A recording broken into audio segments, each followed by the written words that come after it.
ఒక పాస్టర్ గారు మీటింగుకు వెళితే అక్కడ 15 మంది మాత్రమే ఉన్నారు. ఆ పాస్టర్ గారు చాలా నిరాశపడ్డారు. ఆ 3 రోజుల మీటింగుల్లో 15 మందికి వాక్యం ప్రకటించి వెళ్ళిపోయారు. 15 సంవత్సరాల తర్వాత అదే గ్రామము ఒక పట్టణమైంది. ఆ పట్టణానికి మరల సభల నిమిత్తము అదే పాస్టర్ గారు పిలువబడ్డారు.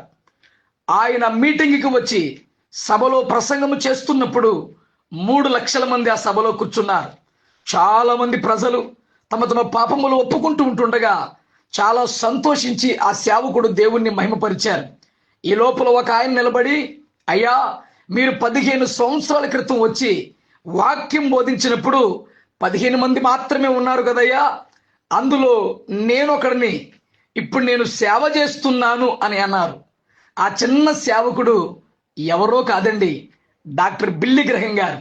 అప్పుడు ఆ వృద్ధ సేవకుడు, నేను 15 మందికి ప్రకటించిన వాక్యం వృధాగా పోలేదని దేవుణ్ణి మహిమపరిచారు. బిల్లీ గ్రహం గారి ద్వారాగా 100 కోట్ల మందికి పైగా రక్షణలోనికి నడిపించబడ్డారు. ఆ వృద్ధ సేవకుడు 15 మందికి వాక్యం ప్రకటిస్తే దానిలో ఒక వ్యక్తి రక్షించబడి సేవకుడైతే ఆ సేవకుడు ద్వారాగా కోట్ల మంది రక్షణలోనికి వచ్చారు. దేవునికి మహిమ కలుగును గాక.